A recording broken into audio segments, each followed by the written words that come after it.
Barcellona-Inter 3-3, una partita spettacolare nell'andata della semifinale di Champions League che analizziamo come sempre il giorno dopo un po' più a freddo. Ben ritrovati amiche e amici passioni interisti in questo nuovo episodio in compagnia del nostro Antonio Siracusano direttamente dal Montjuic, pochi passi allo stadio. Ciao Antonio, ben ritrovato. Ciao Lore, ciao a tutti.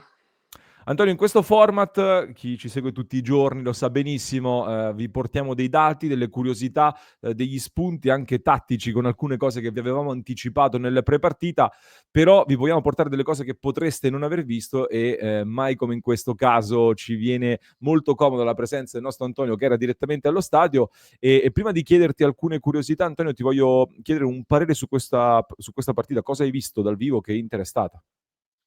Ho visto una partita spettacolare, ovviamente, un'Inter elettrica, un'Inter che ha saputo anche reagire ai colpi del Barcellona, anche se la partita è andata subito molto forte per i nerazzurri, con il gol di Thuram, il raddoppio di Dumfries.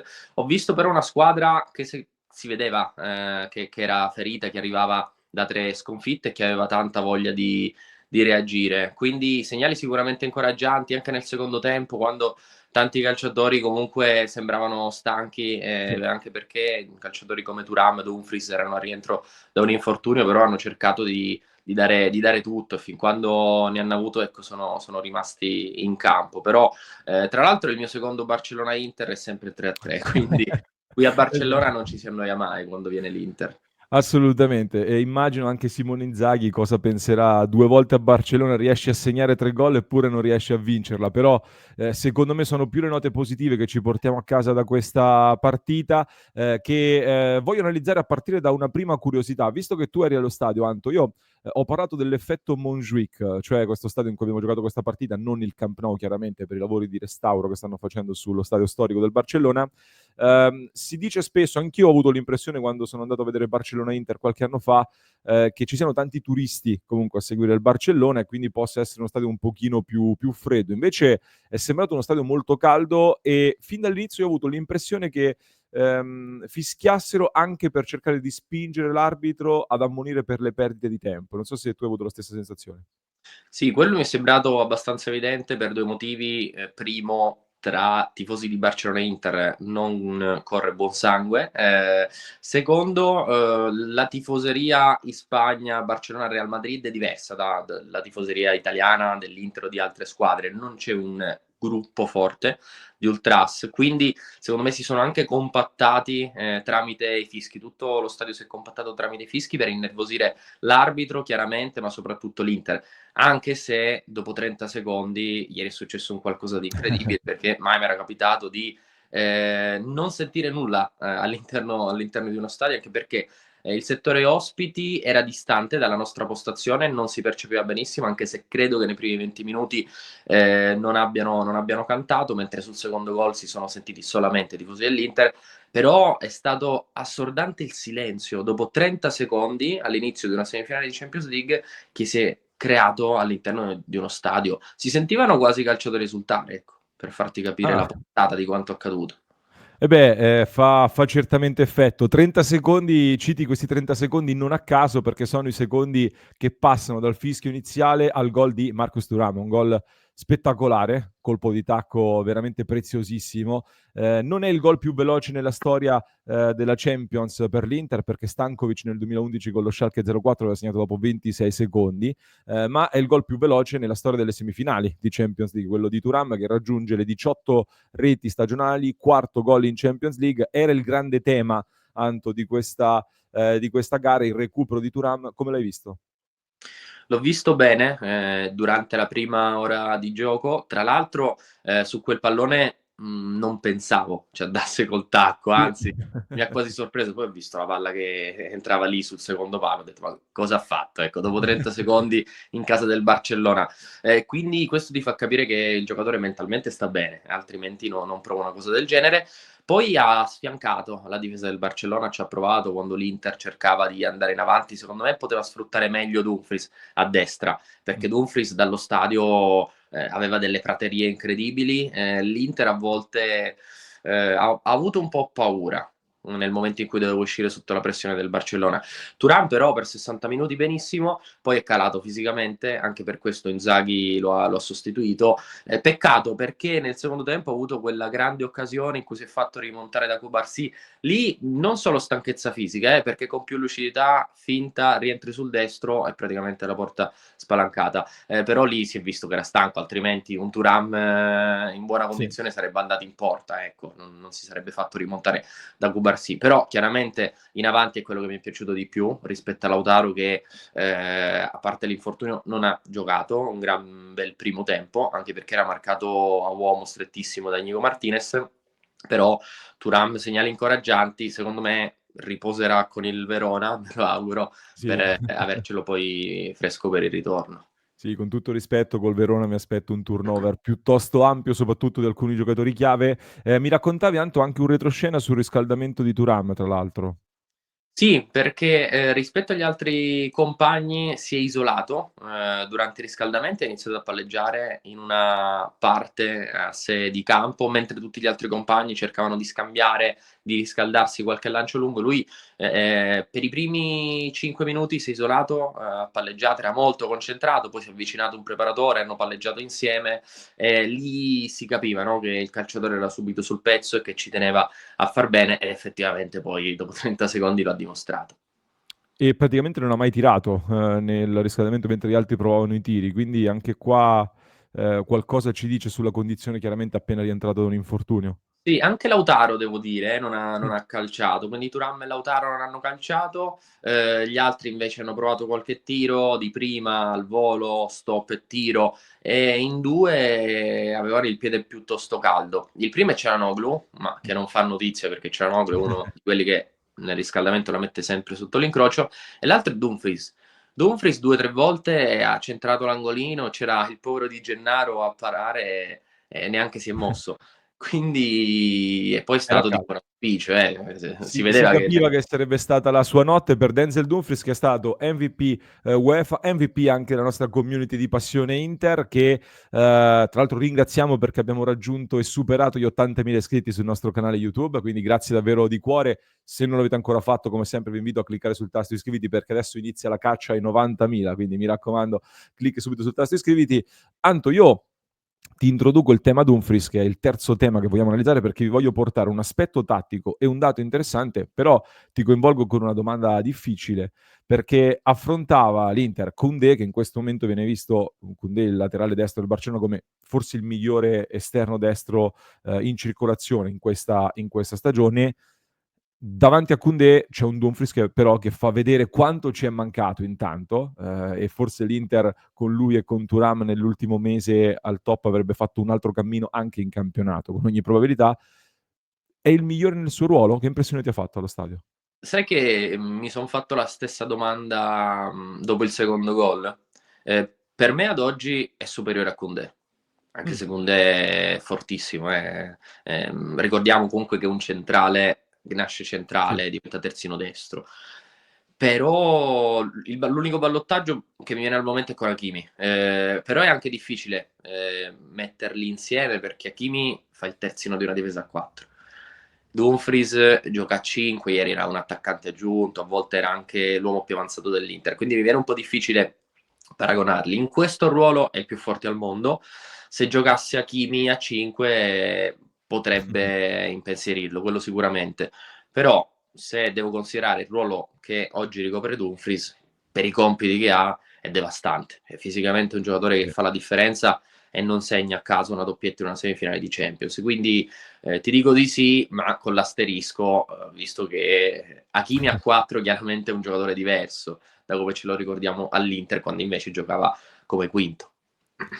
Citavi giustamente lo strapotere fisico, io ci aggiungo, ha fatto un lavoro anche da un punto di vista tecnico importantissimo, mi è piaciuto molto il post di Ivan Perisic subito dopo la partita dove ha detto il duro lavoro paga sempre, poi scherzava dicendo se avessi incontrato me su quella fascia non avresti spinto così tanto, però il duro lavoro è veramente ciò che più associo a questo giocatore che tu dicevi per larghi tratti è stato il giocatore più avanzato e Vi mostro la passing network, cioè la rete di passaggi di questa partita, che certifica quello che vi avevo detto nell'analisi prepartita di questa gara, cioè quanto sarebbe stato importante per l'Inter attaccare il lato di Gerard Martin, che a sinistra si alzava tanto, inevitabilmente lasciava tanto spazio alle sue spalle, l'Inter quindi doveva andare ad aggredire con fiducia quella parte. È stata un Inter che lo si vede chiaramente in questa rete, le righe più spesse sono quelle dove c'è stato il maggior numero di passaggi, quindi la trama più intensa come sempre è quella che porta da Sommer verso sinistra con Çalhanoğlu che è stato purtroppo tagliato molto fuori dal gioco, solo 17 passaggi completati in questa partita, veramente pochi per uno come Çalha che di solito viaggia a ritmi anche da 50-60 passaggi addirittura in una gara. E, quindi Sommer da bastoni con Mkhitaryan e Di Marco, quel triangolo di costruzione da sinistra con l'Inter che come vedi pende proprio tanto a sinistra, cerca di attrarre il Barcellona da quel lato per poi andare a pescare Dumfries completamente da solo. E questa è stata una giocata che ha permesso all'Inter di far male, su cui dobbiamo continuare a puntare. Poi Anto ti do due dati. L'Inter ha vinto in questa partita l'81,8% dei duelli aerei, è una roba stratosferica, il 56% dei duelli totali, quindi inclusi anche quelli a terra. Quando hai il dominio dei duelli, tendenzialmente stai facendo una grande partita e stai portando il risultato alla tua parte. L'impatto che ha avuto Dumfries su questi duelli è enorme perché lui ha vinto 5 duelli aerei su 5, il 100%, e in totale 10 duelli vinti, quindi il ruolo il premio di MVP assolutamente meritato. La cosa che mi ha fatto un pochino rosicare, Anto, non so che ne pensi tu, sono i gol subiti, non tanto perché non mi aspettavo di non prendere gol a Barcellona, comunque sono arrivati con ieri a 158 gol in questa stagione, quindi numero straordinario, però, e adesso poi li vedremo anche con le immagini, sono gol subiti non da Inter di Champions League. Questa cosa mi ha lasciato un pochino l'amaro in bocca. Sì, secondo me il secondo e il terzo. Sul primo si Sì. poteva avere più cattiveria, non c'è dubbio, però non vai mai a pensare che Yamal in mezzo a 4-5 giocatori si inventa una roba del genere. Il secondo, hai ragione perché è una giocata preparata. Il Barcellona lo fa spesso. Pedri, pallone sul secondo palo, sponda di Rafinha e taglio dell'attaccante. Li sbagliano sicuramente Bissek, che concede troppo spazio a Rafinha, mentre lì deve aggredirlo, marcarlo a uomo, deve essere pessimista, come si dice in questi casi, e Acerbi che non legge il taglio di Ferran e rimane completamente statico, quindi c'è un doppio errore, ecco, è vero, non l'abbiamo visto in altre partite. Per quanto riguarda il terzo, fa ancora più male perché quando Yamal e Rafinha sono fuori dall'area, chiaramente devi temere possa essere uno schema. Ma l'Inter temeva schemi da corner da parte del Barcellona, anche perché Mkhitaryan si infuriava appunto perché spesso rimanevano calciatori fuori, al limite dell'area di rigore. È Sì. successo sia prima che dopo il gol.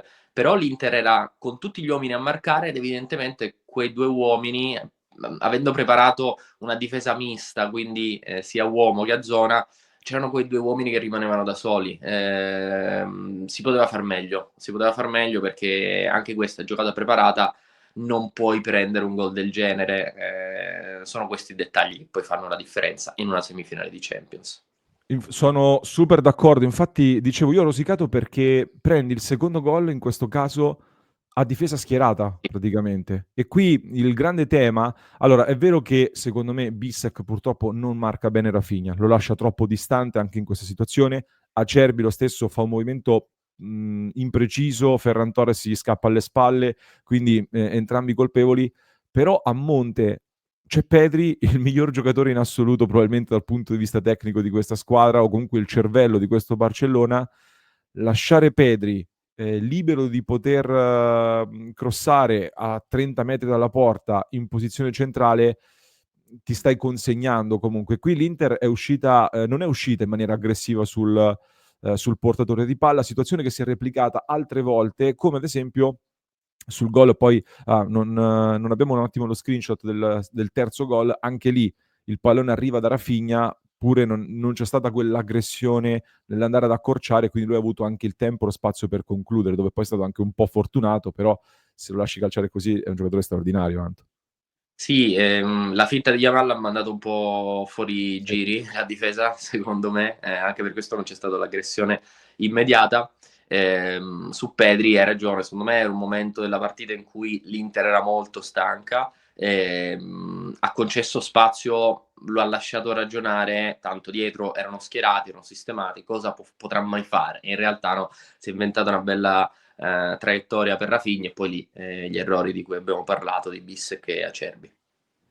E l'ultima cosa che volevo segnalare è relativo ad alcuni spunti che possiamo avere verso il ritorno, che ci danno, secondo me, della fiducia. Per esempio, Mkhitaryan, che ha potuto riposare con la Roma, è stato il migliore in campo per chilometri percorsi, quindi mi viene da pensare, in vista di martedì prossimo, andrebbe fatto riposare anche lui contro il Verona per essere al top, perché è un giocatore importante. Avrebbe trovato il gol, su cui Anto, io ti chiedo un flash, che impressione hai avuto dallo stadio. Ti voglio segnalare, in Spagna c'è una polemica che sta sollevando il quotidiano AS, e tu forse su queste dinamiche della stampa spagnola puoi dirci qualcosa in più. E, e dicono che c'è Thomas Ronsero del diario AS che sostiene che il gol sia regolare perché la linea che è stata tracciata non è quella corretta. Beh, parliamo di Ronsero, è un super tifoso del Real Madrid, quindi, quindi da lì arriva la polemica. Mi fido, diciamo, del fuorigioco semiautomatico dell'UEFA, quindi certo dal vivo sembrava in linea, ma anche rivedendolo, no? Senza linea tracciata, senza fuorigioco semiautomatico mi sembrava in linea, anche perché era Inigo Martinez, se non sbaglio, che lo teneva, che lo Sì. poteva tenere in gioco. Poi c'è quel centimetro, quei 2 centimetri di scarpino di Mkhitaryan che sono al di là. Però chiaramente la speranza era anche che fosse in gioco, tra l'altro gran bella azione, e tra Sì. l'altro un'azione che poi si è ripetuta qualche secondo dopo e che l'Inter non ha sfruttato bene perché Bissek non l'ha messa bene quella palla, perché c'erano due interisti soli sul secondo palo, poi l'ho rivista, la va a mettere in mezzo, viene chiuso dal centrale, ma se lì metti una bella palla sul secondo vai a tagliare anche l'ultimo difensore, quindi quella è un'occasione che secondo me è stata sottovalutata, ma è stata una grande occasione.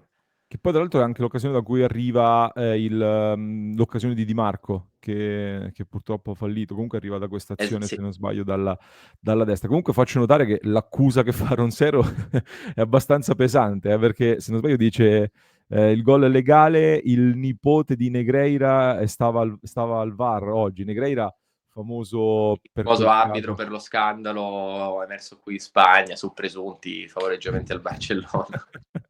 Quindi accuse veramente clamorose dalla Spagna. Sì, è E, anche un opinionista del Ciringhito, quindi sì. i toni sono quelli lì che vengono usati. L'altra cosa di Ciala l'avevo detto, per il ritorno va sicuramente più coinvolto per uscire meglio in maniera pulita dal gioco. Poi Di Marco, di nuovo assist da calcio piazzato, però forse è il momento di lanciare Carlos Augusto su Yamal, mi chiedo. Sì, decisamente sì. Yamal è immarcabile, l'Inter ha cercato di raddoppiarlo, ad un certo punto anche triplicarlo, però Carlos Augusto si è comportato decisamente meglio. È vero che è entrato nel momento in cui Yamal stava calando fisicamente, però Di Marco molto in difficoltà, non solo contro Yamal, ma anche in fase di possesso, perché la giocata, quella di uscire a sinistra, attrarli quindi a sinistra e andare poi a destra, si poteva fare più volte e con un Di Marco al 100% l'Inter lo avrebbe fatto più spesso secondo me, quindi preoccupante proprio per la gestione del pallone, Mm. andava, cercava più il passaggio arretrato che osare magari una triangolazione con Mkhitaryan e poi uscire a destra. E l'ultimo tema, Anto, l'infortunio di Lautaro Martinez. Come dicevi, anche lui non ha premuto tanto, non ha spinto tanto nel riscaldamento. Evidentemente qualcosa c'era per un Lautaro che ha giocato 8 partite di fila là davanti, ha speso tantissimo. Purtroppo, ecco, questo sovraccarico su alcuni giocatori quest'anno lo stiamo pagando con degli infortuni di troppo, inevitabilmente. Non dovrebbe farcela Pavard per il ritorno, immaginiamo purtroppo non ce la farà nemmeno Lautaro Martinez. Eh, Dicevo durante la partita, se c'è un giocatore che però più di tutti può fare quello che fa Lautaro Martinez, forse è Mehdi Taremi. E quindi per il ritorno io mi aspetto eventualmente lui accanto a Thuram in attacco. Ti chiedo come l'hai visto tu dal campo? Ti dirò, quindi non l'ho visto malissimo, lui si è riscaldato praticamente durante l'intervallo e mi sembrava abbastanza sul pezzo. Anche negli scatti l'ho visto subito bene. Poi prima di entrare ha avuto un colloquio di circa 1 minuto con Arnautovic che gli ha dato delle indicazioni, secondo me tattiche, cioè vai a prendere quella palla a centrocampo, la stoppi e senza guardare al buio aprila a destra. Ed è un qualcosa che Taremi ha fatto, quindi per questo mi è piaciuto. Nella parte finale di gara è rimasto da solo perché poi con il cambio di modulo, l'uscita di Thuram è rimasto senza un partner, lì si è spento, si è perso completamente e non è stata una buona gara nel finale. Però l'approccio interessante con Thuram che cerca la profondità. Lui viene incontro, prende questa palla e l'apre a destra dove Dumfries aveva tantissimo spazio. Quindi ieri la sufficienza, secondo me, se la porta a casa e ci fa sperare un minimo, come dicevi tu, in vista del ritorno, perché lui quel lavoro deve fare. Poi può anche non segnare, però quel lavoro lì è troppo fondamentale per l'Inter. Prendere palla, riuscire ad aprire spazi o anche prendere un fallo, perché poi ci sono quei momenti della partita in cui lui ieri non c'è riuscito, però era importante che riuscisse a fare respirare la squadra. Ecco, lì deve lavorare tanto, però era anche rimasto solo, quindi doveva fare Sì. reparto contro 4 difensori e non era per niente semplice. Sono super d'accordo. Siamo arrivati alla conclusione di questo appuntamento e io ne approfitto per ricordare sempre che su passioneinter.club analizziamo ulteriormente tutti questi temi e insieme alla nostra community in live ieri sera dopo la partita abbiamo ascoltato le dichiarazioni dei protagonisti, abbiamo rivisto le immagini, ci siamo confrontati su tanti temi, quindi io vi invito come sempre ad entrare a far parte della nostra community perché se vi piacciono progetti e contenuti come questo, ecco, noi possiamo realizzarli solo tramite il vostro supporto. Grazie al nostro Antonio, inviato a Barcellona, grazie mille. Grazie Lore e un saluto a tutti. E ci risentiamo ad un prossimo contenuto, saremo in diretta alle 19:30 come ogni giorno. Vi lascio con un altro approfondimento che trovate in descrizione per chi ci ascolta in podcast, mentre per chi ci segue su YouTube vi basta cliccare qui.